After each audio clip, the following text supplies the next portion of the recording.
Une paracha intéressante. On voit que Yitro, il a vu Moshe, que Moshe Rabbeinu était du matin au soir, c'était lui qui enseignait la Torah à tout le peuple juif. Tout celui qui avait la moindre question, ouais, si j'ai coupé avec le couteau de lait la viande, qu'est-ce que je dois faire? Il venait chez Moshe Rabbeinu. Qu'est-ce qui se passait? Deux problèmes. Moshe Rabbeinu, du matin au soir, il doit enseigner la Torah. C'est bien, on va bien. Bon, ça, je crois pas qu'il y a un problème. Mais quand même, c'est un être humain. Et de plus, les Béné Israël qui avaient leurs questions, il y avait des heures d'attente. Très intéressant, Birla, je pense que 600 000, une personne qui doit répondre à des questions à 600 000 personnes, c'est un est de pouvoir le faire. Ouais. Imagine-toi combien de temps ça avait. Il suffit qu'il y a 10 000 questions par jour, ou 1000 questions par jour. En plus, c'était les débuts. Donc, il y a beaucoup de choses qu'ils ne savaient pas. Ouais. 1000 questions par jour, ça fait 1000 minutes. Il y a 1000 minutes dans une journée? Plus, oui. Ouais, ça fait 14 heures combien? Ouais. Hein? En plus. Et donc, il a donné un conseil. Et c'est une règle très importante. Il a dit, tu vas faire Saré Asarot. J'appelle ça des chefs de 10, des chefs de 100, des chefs de 1000. Ouais. Des chefs de 1000 et des chefs de 50. 10, 50, 100 et 1000.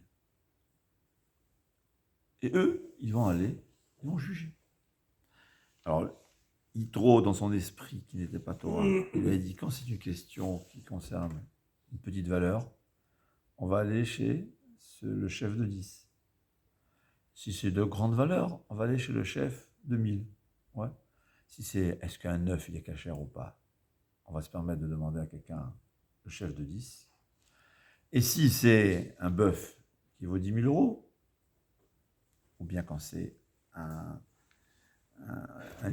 litige entre deux personnes, ça dépend si c'est 1 centime ou 1000 euros. Rabbeinu lui a dit non. À Davar, ce qui est facile à répondre, on va demander au chef de 10. Si le chef de 10 n'est pas compétent, c'est 50, 100 et 1000. Et sinon, on va aller au Moshe Rabbeinu. Comme notre Célophrade, personne n'a su. Ils sont adressés directement au Moshe Rabbeinu. Il y avait des questions que personne. Donc, qu'est-ce que ça veut dire? C'est quoi Saré Asarot? C'est quoi la différence? C'est un niveau de compétence. Ouais. Il y avait Saré Asarot, c'était une compétence minimum. Quand c'était une question un peu plus compliquée, le chef de 10, n'était pas capable de répondre. Donc, il s'adressait à son supérieur, qui était un peu plus compétent que lui, Saré Hamishim, 50. Si ça ne marche pas, on ne comprend pas, c'est pas clair, 100. Qu'est-ce que ça veut dire, dur ou pas dur? Ça veut dire un problème difficile ou un problème compliqué? Ouais, il traduit les affaires mineures, les affaires majeures. C'est pas exactement. Il traduit pas mineur, je pense pas que c'est la traduction exacte. Il y a Davar Hakaché. Davar Hakaton. En vérité, c'est pas l'inverse. C'est-à-dire, l'affaire difficile, c'était à Moïse et au supérieur, et l'affaire Katon dans le sens mineur, dans le sens qui est facile. Donc, ce qu'il faut comprendre, qu'est-ce que ça veut dire facile et difficile? Hein? Moi, toujours j'ai compris, je m'adresse au chef de 10, s'il me dit je ne sais pas, je m'adresse à celui de 50. Si celui de 50 il me dit je ne sais pas, je m'adresse à celui de 100. Mais c'est pas ça. Difficile et mineur, ça ne dépend pas. Parce qu'il faut savoir une chose, même celui qui n'est pas compétent, il y a toujours dans la Torah comment faire dans le cas où je manque de compétences. Difficile, il y a des problèmes compliqués, difficiles. C'est possible que j'ai mon propre avis dessus. Mais je suis conscient que je n'ai pas suffisamment étudié pour pouvoir répondre à des questions aussi compliquées que ça. Alors c'est vrai que dans ma connaissance, je pourrais te dire ce que je pense. Mais je sais que c'est au-delà de mes capacités. Il y avait une fois une question d'une femme qui devait être interdite, qui a un problème compliqué. Ouais. il y a l'élève du Noda Yehuda qui a répondu. Le Noda Yehuda a dit une question pareille, on demande au Gdolé Hador. Ouais. Il y a des questions qu'on demande, c'est un niveau de difficulté ne dépend pas si je sais ou je ne sais pas. Ouais. Je suis Saré à Sarot, et par hasard j'ai bien étudié le sujet. C'est pas à moi qu'on va s'adresser. On doit s'adresser à Gdolé Hador, ou à Saré Mea, ou à Saré Alafim. Vous comprenez, le niveau de difficulté, c'est le niveau de complication. Si c'est une question rare, une question fréquente. Couper un couteau de lait, j'ai coupé de la viande, c'est écrit partout. Ouais. Même un ignorant, il devrait savoir. Donc, je peux répondre. Mais une question qu'il y a une marloquette en déposkim, comment trancher? Question nouvelle. Ouais. Est-ce que le plastique, ça absorbe ou pas? Il y a des questions qu'il faut demander au Gdolé Hador. Il faut être intelligent. On ne peut pas demander à n'importe quel rabbin n'importe quelle question. Il y a des fois des rabbins qui s'imaginent qu'ils sont capables de répondre à toutes les questions. C'est pas de leur faute. Ils ne sont pas conscients de ça. Mais une question compliquée, on demande à quelqu'un de plus compétent que toi. Même si toi, par hasard, tu as vu une tchouva, et tu sais que dans cette tchouva, c'est permis ou interdit. Et comprends que c'est compliqué, demande à quelque chose de plus important. De même, il y a des questions qui concernent une communauté entière. Ouais.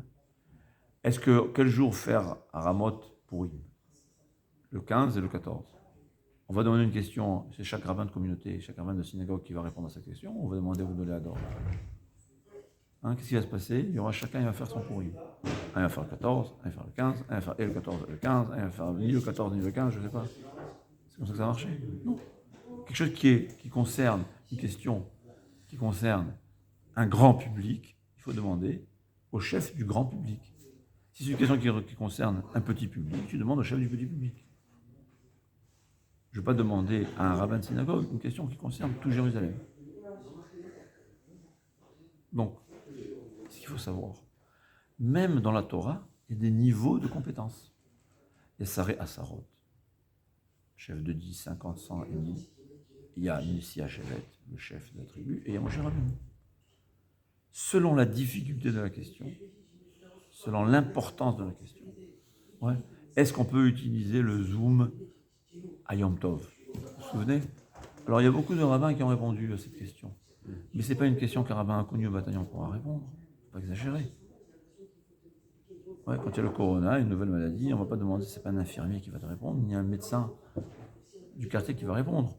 C'est les grands chercheurs qui vont donner la réponse. La même chose. Est-ce que le Zoom est permis? Peut-être que moi j'ai mon avis. Et j'ai mon avis. Mais est-ce que mon avis a une valeur? Non. Parce que c'est une question compliquée.